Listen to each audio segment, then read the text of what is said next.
lying on your back. You can support your head with a small pillow if you feel it makes you more comfortable and less strain in your neck.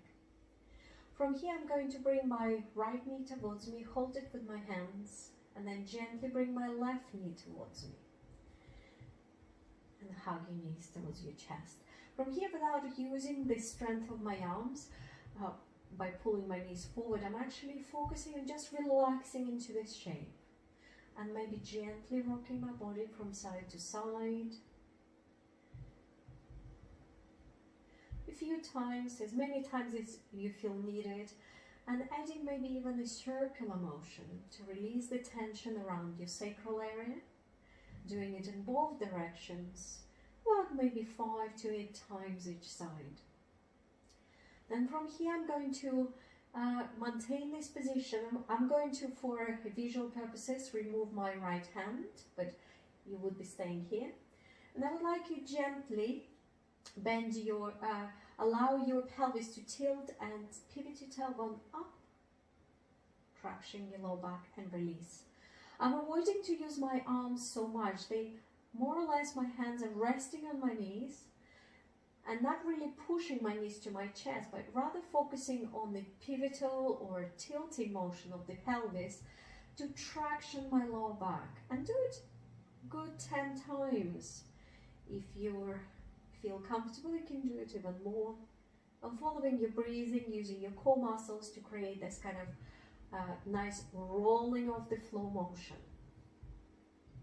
Then I'm going to keep my both hands on my right knee and straighten my left leg on the floor. Now, if it's not available to straighten your leg, you can always keep your knee slightly bent. But ideally, I would like you to try to straighten the leg and keep it as active as possible to reach the back of your hip into the floor. Then from here, I'm going to now actively use my arms to bring my right knee to my chest and simultaneously reach the left leg away. And then gently release. So I'm using my out breath to contract my abdominals and pull my navel in and flatten my back on the floor, simultaneously as I'm flexing deeper in my hip and reaching the left leg away. And then for inhalation, I'm going to release that tension. It's a very gentle movement. I'm not tensing from my shoulders or lifting my shoulders off the floor. I'm not tensing with my neck muscles and not trying to lift my head off the floor. It's just gentle, following your breath motion of increasing the flexion in your hip and slightly through your lower back. After you repeat it 8 to 10 times, I'd like you to rest your opposite hand on the knee. So in my case, it will be left hand on the right knee. I'm reaching my right arm away to stabilize my right shoulder down on the floor. And then very, very gently start to bring my leg across. The level of flexion depends on the mobility of your hip. So your knee can be here or here. Then you can rest the back of your foot behind the left knee. I'm gently releasing my leg across to the left side here. I'm focusing on the long side of my right side of the body and gentle rotation. My right shoulder is staying down, and if you want to encourage a little bit more rotation, you can turn your head to the right and allow yourself to stay here and use your breath to relax your rib cage down. It doesn't matter how far your knee is reaching, you can stay high or much further across. The point is to encourage rotation in your spine without straining your lower back. Come back to the middle. Put your right knee down, bend your left knee, take a moment here, and then switch to the other side to repeat the same movements.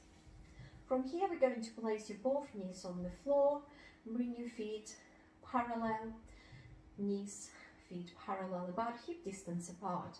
I'm going to remove my right hand so you can see better, and I would like you very gently to pivot your pelvis up, rocking it. And then gently release.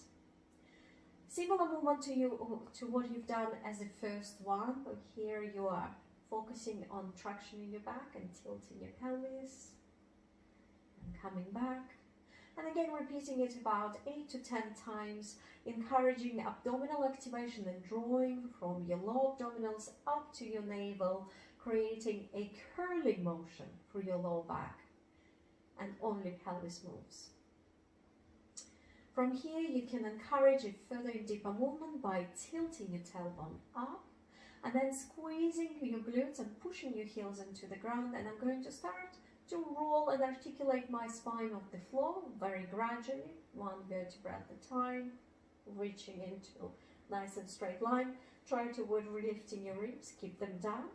And then from here, I'm going to exhale and lower my ribs down, one vertebra at a time, gently articulating the spine.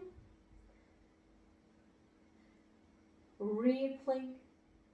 And then the last is going to be my pelvis returning to a neutral position. I'm going to show you one more time. Tilt your tailbone up. Encourage your core muscles to gradually activate one bit at a time, to take one vertebra at the time off the ground and gently roll your spine up. Reaching into a straight line between the knee, hip and the shoulder. Try to not to lift your ribs here, and then exhale, roll through your spine, articulating, slowly releasing your back, and then back to neutral position. And finally, bring your knees together, your feet together, reach your arms apart, and then as you exhale, very gently allow your legs to bring to the side, keeping your both shoulders down, and gently come back and do the same to the other side. I'm lifting my feet off the ground to encourage both knees to stay together, so I'm not shearing my pelvis or my sacrum, and both legs, knees together. It's a very gentle rotational movement. Again, you're not aiming to reach the floor here, but aiming to encourage rotation without lifting your shoulders off the ground. My hip is coming off, my foot is coming off, my knees are staying together and not sliding against each other. I'm just for a fraction of a moment pausing there and coming back. And you can repeat it about 8 times per side.